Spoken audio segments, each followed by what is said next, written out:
This message was brought to you by Christian Service.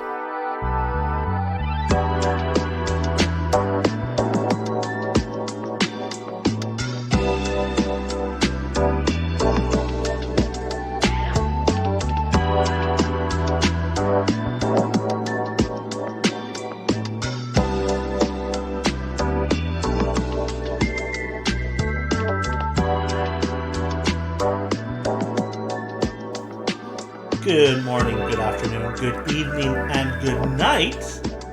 Welcome to the Fancy File Podcast. I am your host, Greg the Scott.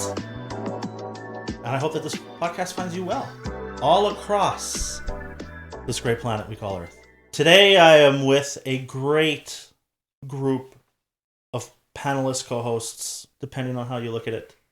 And we have a very exciting podcast for you today, as we do all the time. I hope you find it exciting as you've been joining us. And by the way, shout out to any of you who've been with us from the very beginning. If you've been with us from that first one that we did and you heard the sound of a fireplace in the background and you stuck with us, I mean, you deserve a Fancy File Podcast no price. So you just write in and you let us know, I've been there from the beginning, what's my prize? And you get the no prize.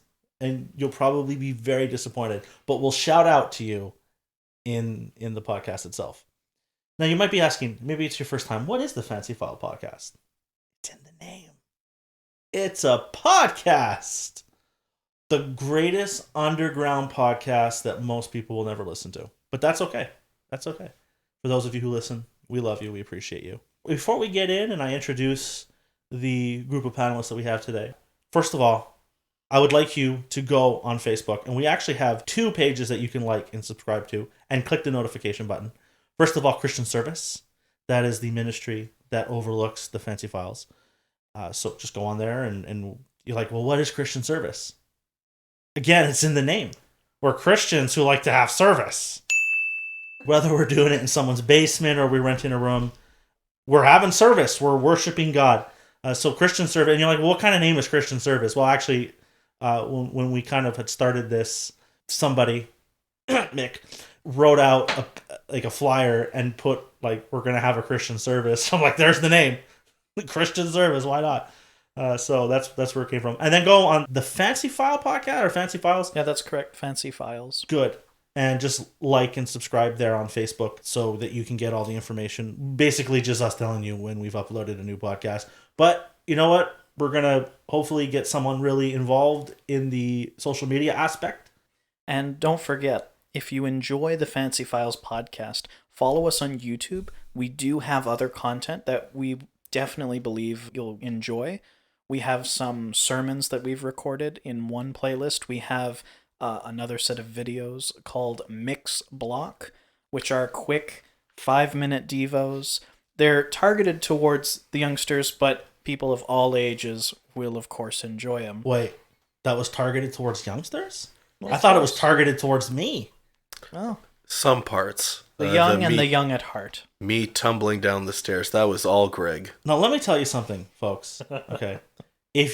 First of all, if you want to know what Mick looks like, go check that out. Second, if you want to see a grown adult throw himself down a flight of stairs, you got to go check this out.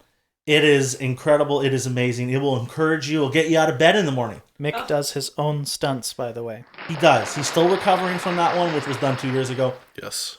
The key word is recovering. Yeah, it's a process. It's a process. He's not recovered yet. So, yes, as Ezra said, you could follow us on different platforms. Google Podcasts, I think we have it. We're also on Spotify, iTunes. Yep. There's a bunch of places, and you know what? We should probably announce that on both Christian Service and Fancy Files page. So, and YouTube, if you like to listen to it the old-fashioned way, pull it up on the computer. Why not? So, I have today with me, to my left and your left on the radio dial, it's the marvelous Mick, Mighty Mick, Mick Stars. Hello. How are you? I'm always excited to share a room with Gregorium Stadium. That's the first. I like that. Did you just make that up? I just did. That's good. You're quick on your feet. Yes. Sitting down. Yeah, sitting down, mostly. It's mostly sitting down, which is the greatest thing you can do. Yeah. Yeah. And driving, I guess. Yes. And you know what? Eating hoagies. Do you like hoagies? Hoagies. Hoagies. Explain hoagies. Hoagies. They're like hot dogs. Like pogos? No hoagies. Not pogos. Okay. Pogos are pretty good, but they're not hoagies. How about corn dogs? Oh, the sweet ones? Yeah. Yeah, they're great. I went through an entire box of 48 corn dogs once. You should see the look on his face. He is lit up like a Christmas tree. Yeah, this is the greatest moment of my life. I never get to share about things like this because, I guess it's shameful on a public level, but we're among friends and family here, so we're good. Very good. Speaking of family, shout out to my mom once again. I know you're listening. Thanks, Mom. Hi, Greg's mom. #1 fan. And by the way, I want to say this. If you would like us to shout yourself out or give a shout out to your mom, just send us a message through the Fancy File page or through Christian Service. Be like, I would like you to shout us out, and we will. You can say where you're from, your name, and we'll do it. And we'd love to do that. We'd love to let the listening audience know where the listeners are listening from. Second, straight ahead for me and to Mick's left, we have Rexy. Don't call me the Ezrasaurus Rex. Hey, how's it going? I'm alive and I'm thriving. How are you? It's always a good day when I get to record podcasts with Gregory the Great. Oh, goodness. It's pretty Don't good. build me up too much. You're going to disappoint the audience.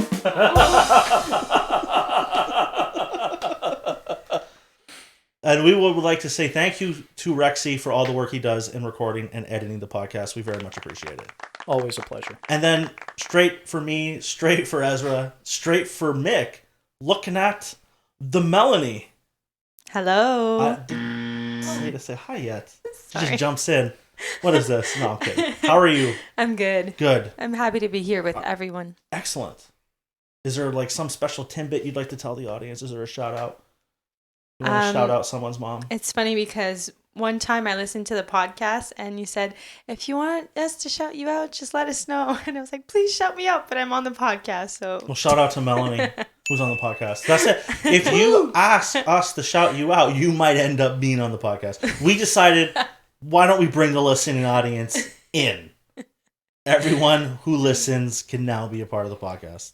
So funny. Well, I hope that those of you who listen are enjoying it, and that is an encouragement to you. It's a great encouragement. And hopefully, and we had just finished a very long series. We went through identity. Yep, 11 parts. Oh my goodness. If you're wondering, that is how we do Bible study together. We get together and we just like dive in the Word, and sometimes we spend weeks on a topic. We did the whole book of Revelation together. It took almost 2 years. Yeah. Just not in a podcast form. If you're like, where is that?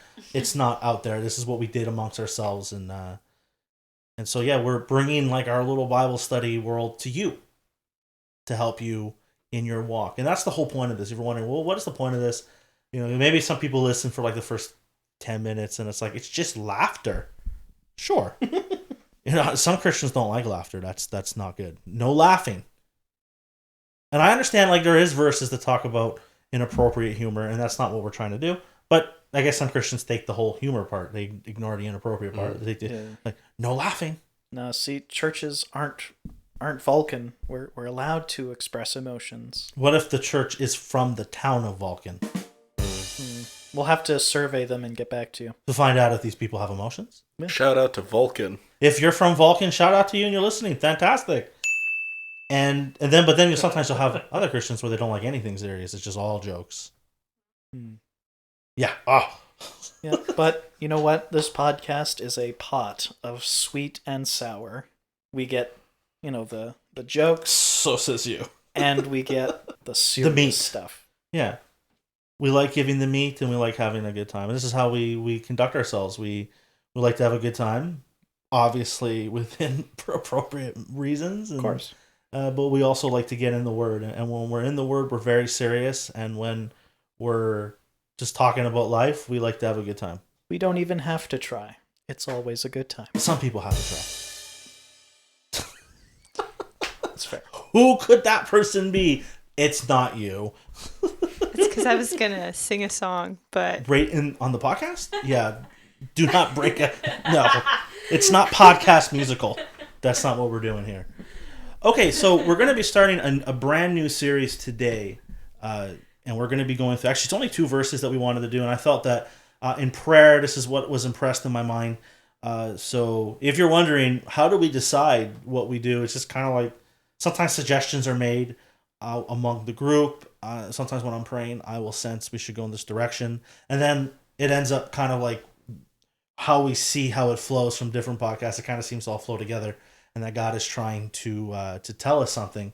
So that is positive.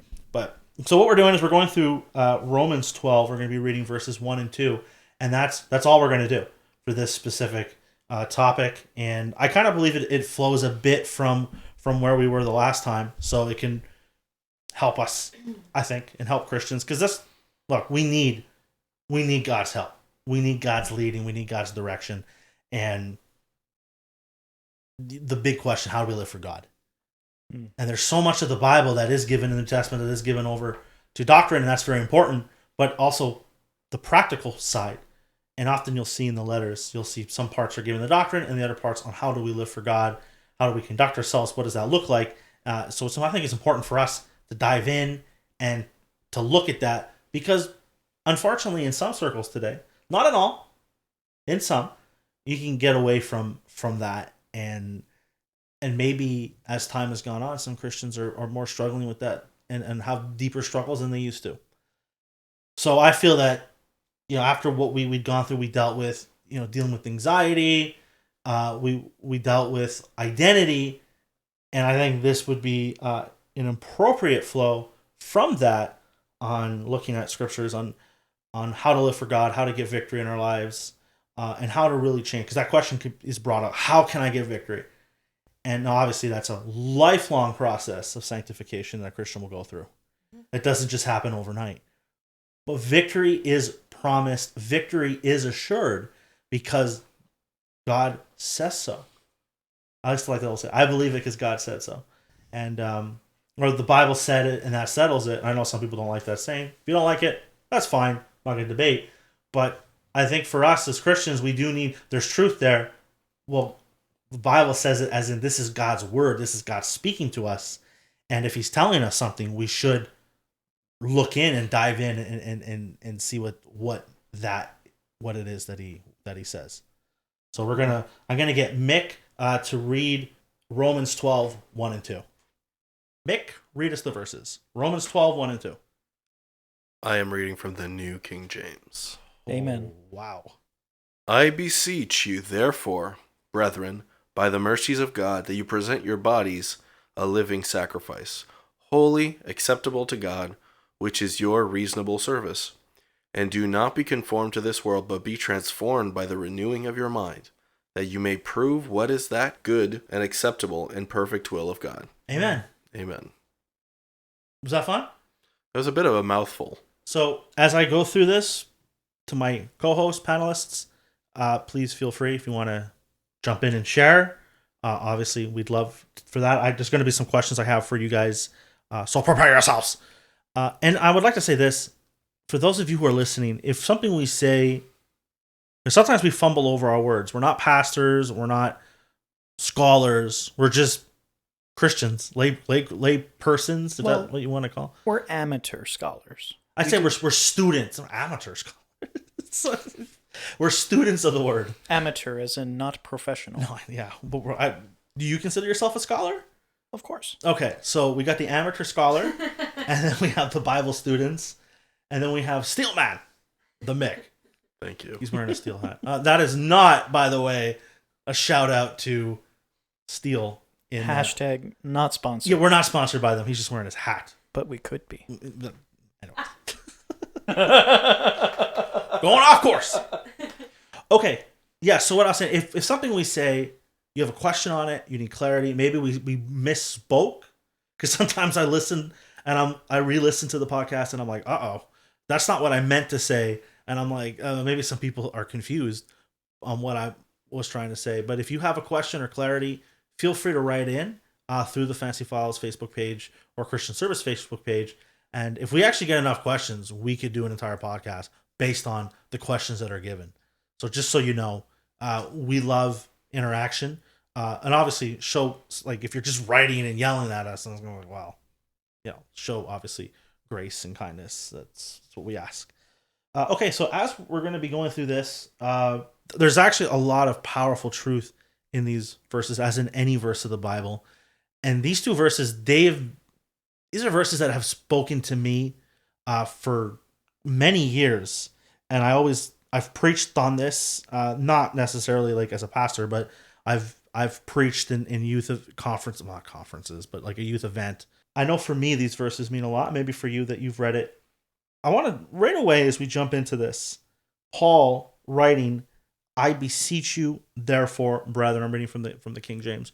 As we jump into this section, and remembering what was written before, not that we had studied this, but if you've read through Romans, in the first 8 chapters, of Romans, you have deep theology, you have the gospel, you have justification, Paul explaining what is sin, how all is condemned, regardless if they're Jewish or they're not Jewish, that everyone is condemned and is guilty before God. And we get the great biblical truths of how we're saved by faith, justification, how the gospel works, how there's no condemnation. And then in 9 to 11, you get Paul addressing the whole Israel situation.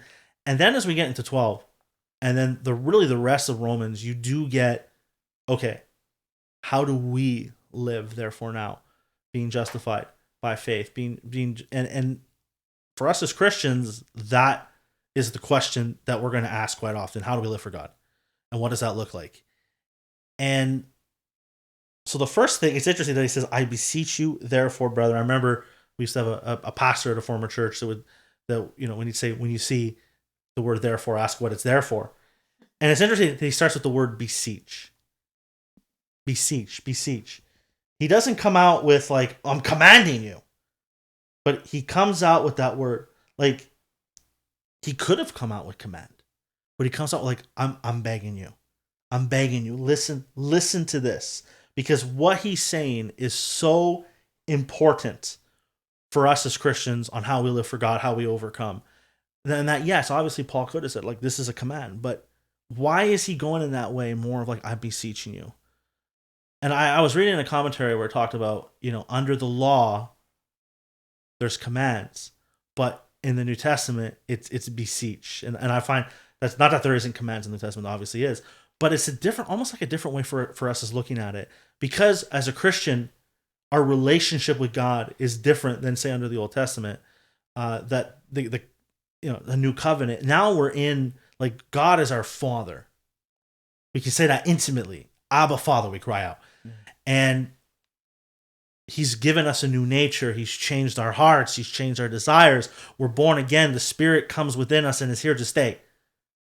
And so us as Christians, it's different than, like, say, like, I'm commanding you to do this. It's like, look, you're in relationship with God. It should be that you want to live for him.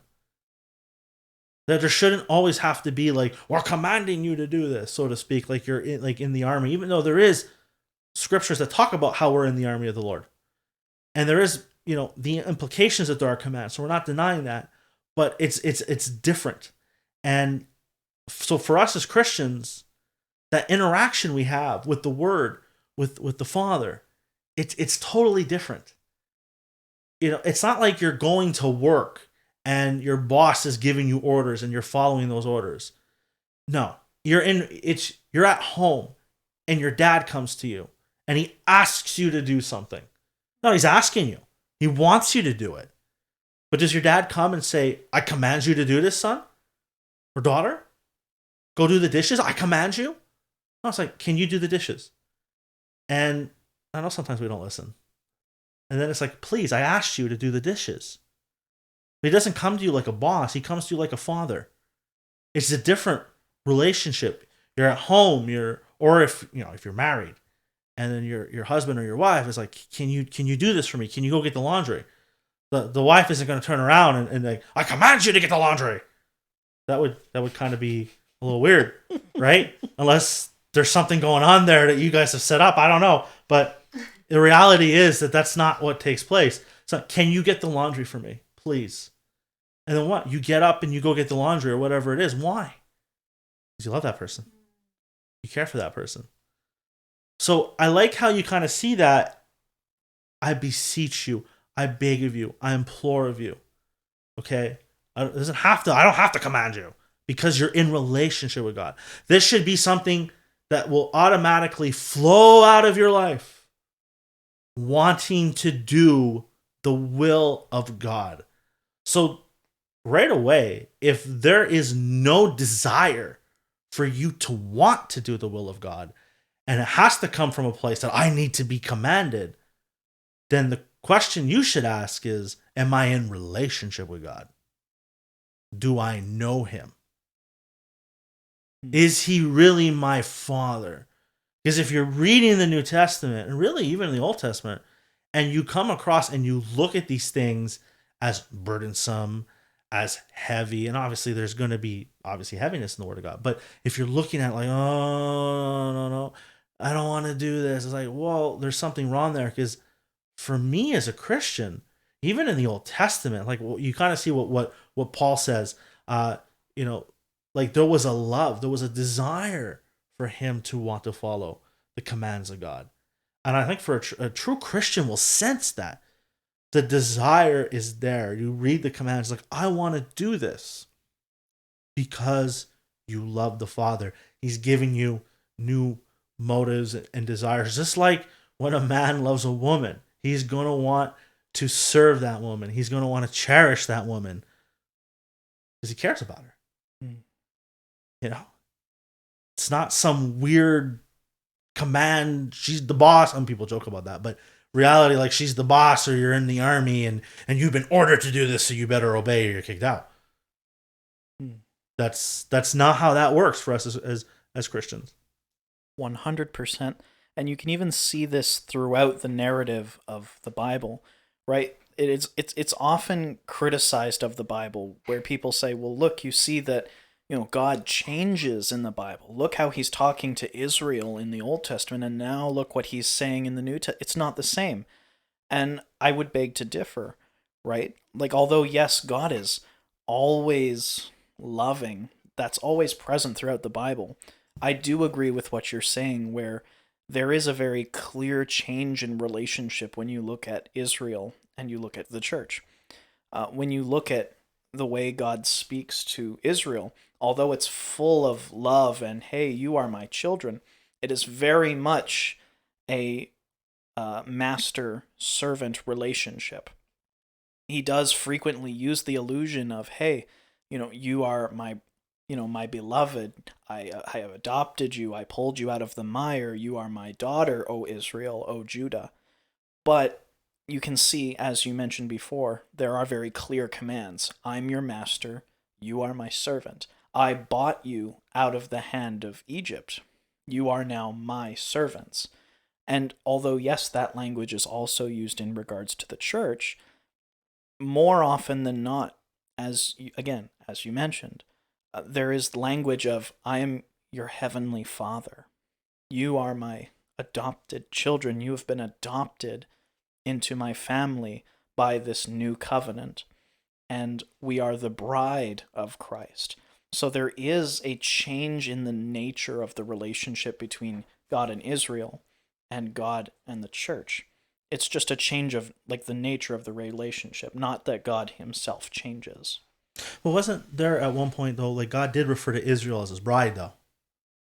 It's possible, but I can't remember offhand. Yeah, that he did. I see what you're saying. I would say more that the change comes from like within. No, of course. Yeah. That's what I meant. Okay, perfect. It's the nature of the relationship rather than God himself changing is what I was trying to get across. Excellent. Understood. Mickey boy. Well, I think we see that, right? We saw it physically when the veil was torn in the temple. And I think that separation, that barrier, that was necessary in that relationship. I think only through Christ is it, torn. We're able to approach the Father, which wasn't the case. And so that it opens the door for beseeching, if that makes sense, for that exhorting and compelling and encouraging, because we already have attained, in a sense, what it is that we have to attain. And so we are being encouraged to continue in those ways and to take up our crosses and go, as opposed to keep working to attain. So we work from a place of love, not from a place of work in order to gain love. Yeah, good point. I like that.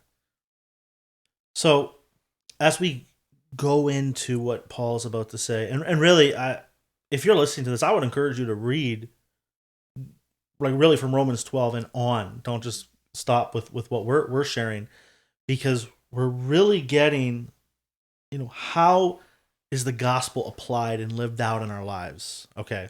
And then we start off here with the foundation of practical Christianity, and that's consecration. Now, is that something that's important to you, to the listener? Consecration. Is that something that you read about, that you hear about in your church circles?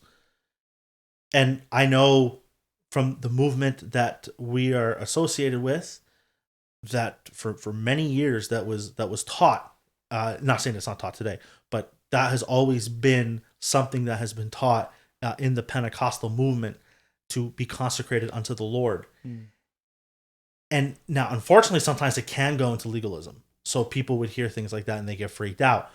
But just because some people go astray or get off base does not mean that what is being said is error. It's not. Yes, the enemy can take it, twist it, people take it, twist it, but that does not mean that what is being taught here is wrong just because people don't know or misapply it. And Paul, in his beseeching, he's telling us, look, if you do this, if you beseech, if you listen to what he's saying, things will go well. It doesn't mean it's going to be perfect, but this is the road that God desires for us to walk. Yet if we don't listen to the beseeching, then we set ourselves up for trouble. We set ourselves up for destruction. And look, life is already hard as it is. We're living in uncertain times. Okay, we've gone through 2 years of this pandemic, and I don't know what country you're listening from. I don't know what the response has been in your country. But without mentioning specific country names, we know that there are some countries that have responded in ways that have been heavier and harsher than others, and that has felt very oppressive for people. Have felt oppressed and have been very discouraged. Or maybe you have lived in an area where the health system isn't that great, so a lot more people are dying when they wouldn't have in, say, another country, and you're seeing that, and that death is overwhelming you. And then we see, the unrest in countries that we've seen happen the past 2 years, wars that have broken out. It's a scary time.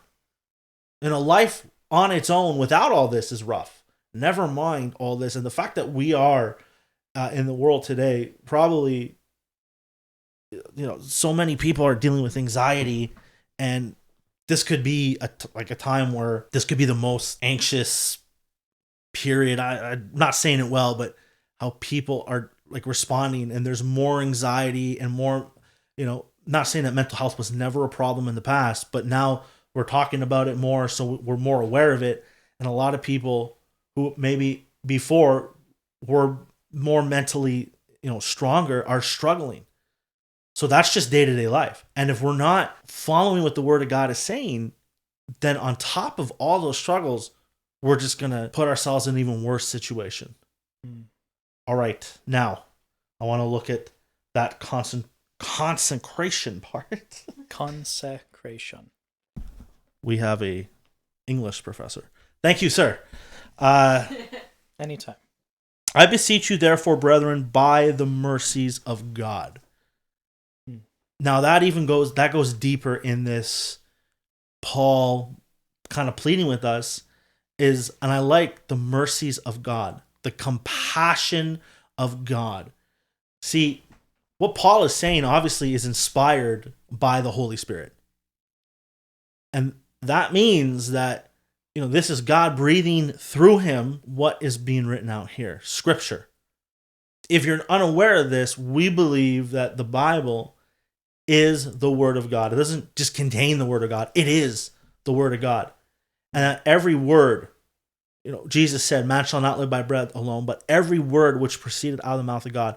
And I believe that every word that we have is inspired and has been put there by the Holy Spirit. It wasn't just some random word that was placed there and God's like, well. No, it was specifically ordained that those words would be there. And so the fact that we see that God is saying Paul is writing through by the Holy Spirit, by the mercies of God, by the compassion, the tender compassion of God. God isn't coming to us here with like an exhortation and anger. You better listen. No, he's coming in compassion. He wants us as Christians to succeed in our walks. He cares about your walk. Because God cares about you. He doesn't want us to fail, but he knows that we will fail. And the thing is, like, I think a lot of Christians have this idea that if we do fail, that, God is like an angry overlord. And again, that could be if you have a legalistic view of God. No, he comes with tender mercies, with compassion. He wants you to succeed as a believer. He comes to you as a loving, caring father. That as a loving father who sees maybe his son or daughter might be struggling, comes alongside of them. And again, not with, you better listen to what I say. And maybe sometimes as parents, we can come across that way. But in reality, what is the motive behind it? Unless there's something just wrong with the way you do parenting. But what is the motive behind it? The motive behind it is that, no, I love my child. I want my child to do well. And the Father comes with that tender mercy, with that compassion. Look, I want you to succeed as a believer. I want you to overcome as a believer. And I'm going to give you something right here that if you do this, you will succeed. You will be, and now if you hear that word succeed, what does that mean? It means you're going to be an overcoming Christian, that you're going to walk in victory, that you're going to be successful in your walk with the Lord. And I know people hear that. Sometimes I think money. No, we're not talking about money. We're not talking about you going to university and getting a degree or whatever, and getting a good job. No, we're talking about as a Christian that you can succeed in your walk with the Lord, that you can be victorious, that you can be an overcomer. Isn't that the cry of every Christian's heart? Yep. Every man and woman of God across this planet, isn't that the cry throughout the ages? That I want to be all I can be for Jesus Christ. That I want to live as close as I can to Jesus Christ. That I want to represent Jesus Christ. That I want to preach the gospel, and that when people see it, they will see that I am a believer and that Jesus is in me. And that all that sin that I struggle with, I want it gone. That is the cry of every true believer of God. Even if you've been bound for years, and you've been in the pit and the mire of sin and despair, yet deep down inside, there's still that cry, I want out. I want to be free. You have the tender mercy of God that comes alongside and says, I want you to be free as well. Not, I warned you and you're exactly where you deserve to be. We probably all know people who do that. You got your comeuppance, karma. You got what you deserved. Maybe we've even thought like that. If you did, don't admit it. But that's human. That person got what he deserves. And we'll say that to people we care about. This is not just like, people who are living wickedly and it's like, well, they got caught. Good. No, it's like, well, I warned him and he didn't listen, and this is exactly what he deserves. Can you imagine if God dealt with us that way? Just ponder that thought for a second. If God dealt with you the way sometimes we deal with other people, by the end of the week, we'd be done. Probably And before. that's being really kind. Yep. No, God comes with mercy. God comes with grace. When you start almost every letter in the New Testament, grace, mercy, peace from God the Father and the Lord Jesus Christ. Why does Paul write that? Is he just writing something? No. This is the position that we as Christians are in from the Father. God deals with us in grace. God deals with us in mercy. God deals with us in kindness. And if you believe he doesn't, you've believed a lie. Hmm. Or, and it still would follow with the lie, you're in error. The enemy has tricked you. You're following a false God. Hmm. So don't look at the scriptures and say that doesn't apply to me. That applies to you. If you're a born again child of God. Because he's saying, I beseech you, brethren, brothers. It applies to the ladies as well. The men can be the bride of Christ. The ladies can be the brethren. The family of God, the Father deals with us with tender mercies. I think a lot of people have an issue when people say God the Father, God is your heavenly Father, and associating God the Father with loving, tender mercy and grace, oftentimes because our own earthly fathers were not so tender and not so full of mercy and grace. And so they associate God the Father with their earthly fathers. And rightly so, they have this indignation towards the term father because of how they were mistreated. And I just want to let you know, if that's you, you need to recognize that God is the template. He's not a copy. God is the template of fatherhood. He comes with tender, loving mercy, and he calls fathers to come in the same way. He's not saying, yeah, like that father person, yeah, I'm going to be like that. No. He's calling fathers to be like him.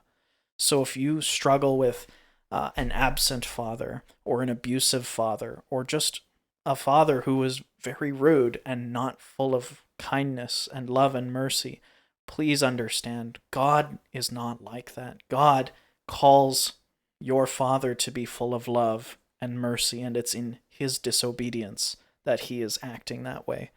So I call you, please don't associate that roughness. If this is you, don't call that roughness and attach it to God the Father, because God is full of love. He is full of mercy and calls all fathers to replicate his behavior, not the other way around. Yeah, and I want to, just to add to that, not that I know people personally, but I've heard testimonies of individuals who, when they became a Christian, they really struggled with God the Father, that aspect that he's a loving father, and the Holy Spirit needed to do a deep work in that person or people, because I've heard multiple testimonies where the Lord helped them. So if you are listening to this, believe that the Lord can help you to have that scriptural view of what it means to be a father and not a worldly or temporal view. And I mean, even if your dad was great, God is still so much greater.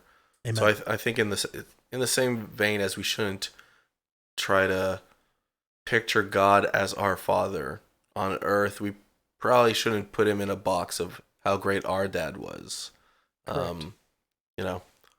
My dad never sent me to pay for the sins of his creation, And so, fatherhood, especially biblical fatherhood, is a strange beast. Yeah, that's a very good point.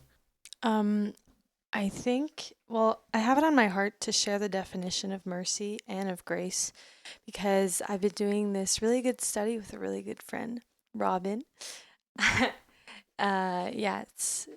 And it defines the attributes of God. And so mercy is when God gives us what we don't deserve.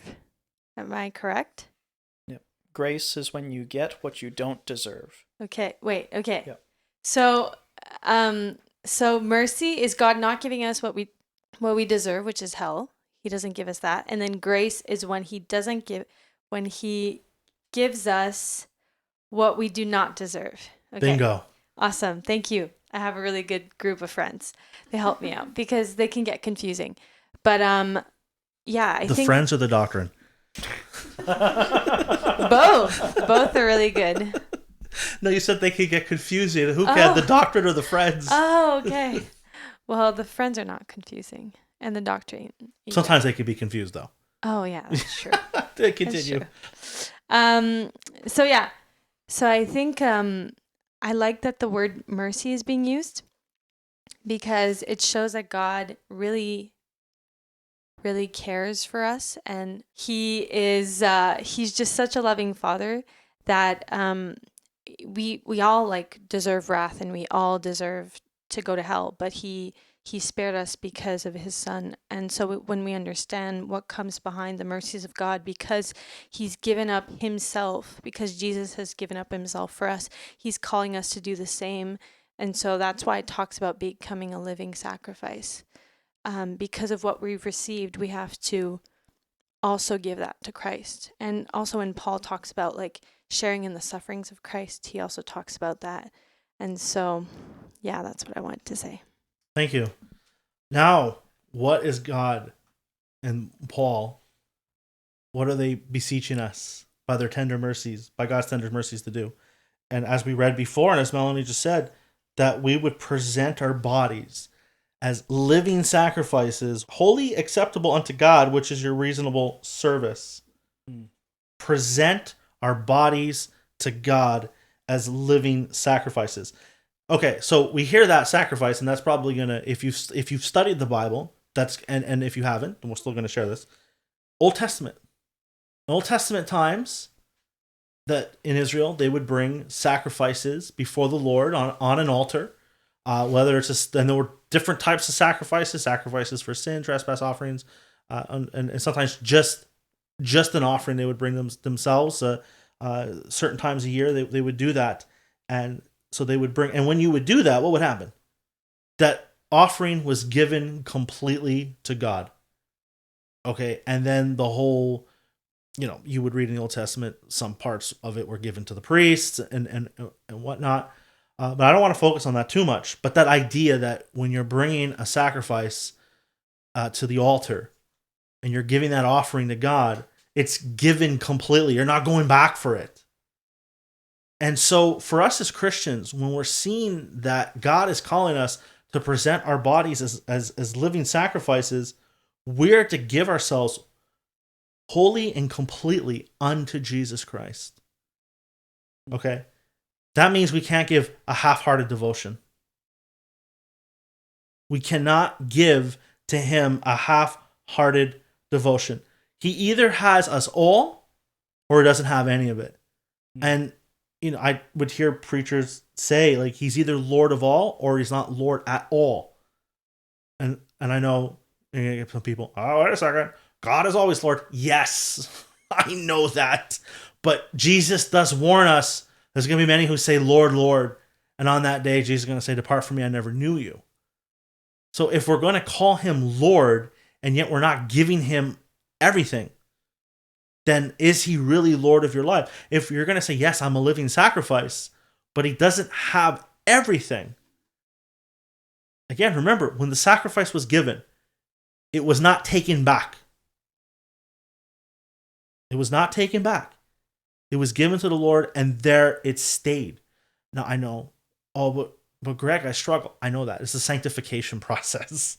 I'm not telling you, if you're not sinlessly perfect, that's it. It's over. That's not what I'm saying. But where's your heart in this? Is your heart totally for Jesus Christ? Or is there some part of you that's not for Jesus Christ?